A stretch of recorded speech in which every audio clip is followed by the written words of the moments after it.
মই এষাৰ কথা ক'লোঁ যে ভ্ৰষ্ট ব্ৰাহ্মণ যেতিয়া ৰজা হয় তেতিয়া প্ৰজাৰ দুখ হয়। আৰু এইষাৰ কথা মই পলিটিকেলি কোৱা নাই, মই অসমীয়া হিচাপে কৈছোঁ, স্বাভিমান হিচাপে কৈছোঁ। আৰু এষাৰ কথা মনত ৰাখিব লাগে, যি জুবিন গাৰ্গে আজি অসমৰ অস্তিত্ব স্বাভিমান ধৰি অসমক উজ্বলালে, এটা স্থানত আনিলে বিশ্বৰ আজি 195 দেশৰ নেশ্যনৰ 180 দেশৰ ওপৰত তেওঁক টুইট কৰিছে, চাৰ্চ কৰিছে, সেই দেশৰ নাম উজ্বলালে।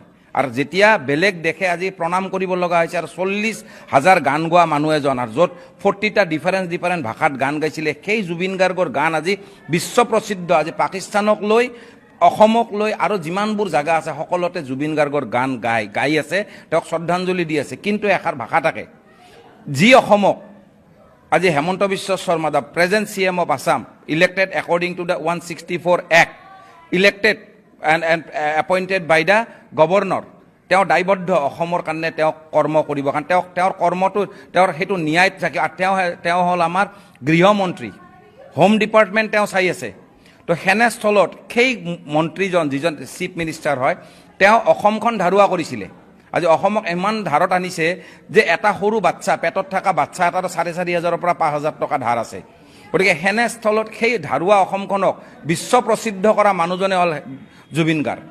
সেই বিশ্ব প্ৰসিদ্ধ কৰা মানুহ আজি legend of India of Assam, সেই মানুহজনক যেতিয়া ন্যায় দিব পৰা নাই, নিশ্চিতৰূপে ইয়াতে CMৰ 100%, 101% দোষ আছে। দোষ থকাৰ কাৰণটো মই প্ৰমাণ দিওঁ তোমাক।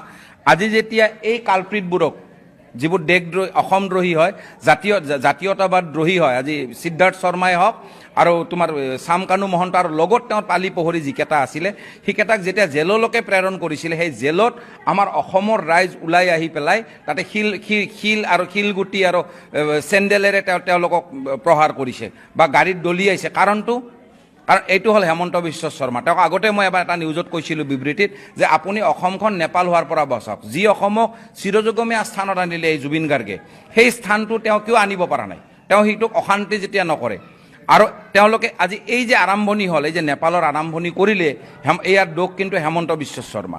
আৰু ইয়াৰ জৰিয়তে মই এটা কথা ক'ব বিচাৰোঁ, যিজন মানুহে অসমৰ নাম চিৰযুগমীয়া কৰিলে, সেই মানুহজনৰ কাৰণে আজি অসমবাসীয়ে এটা বছৰ কিয় ত্যাগ কৰিব নোৱাৰে? তেওঁ যে আজি ক'লে যে ইয়াতে আজি দেৱালী হ'ব লাগিব, দিৱালী কিয় লাগে তেওঁক? লকডাউন যেতিয়া 3 বছৰ হৈছিলে, তেতিয়া কি মানুহবোৰ চলা নাছিলে? তেওঁলোকে জীৱিকা কেনেকৈ কৰিছিলে? তেতিয়া তেওঁ সহযোগিতা চিন্তা কৰিছিলে জানো? আৰু লকডাউনটো তেওঁলোকে এটা কনচেপ্ট, এটা কনস্পিৰেচিৰ আণ্ডাৰত কৰিছিলে, যাৰ কাৰণে আজি ডেকা চাম যিবোৰে আজি ভেকচিন লৈছিলে, সেইবোৰ অকাল মৃত্যু বৰণ কৰিব লগা হৈছে। কাৰণ হাৰ্ট এটাক হৈ বেছিভাগ মানুহে মৰি আছে। তো আপোনালোকে পৃথিৱীখনত ধ্বংসমুখী কৰিছে।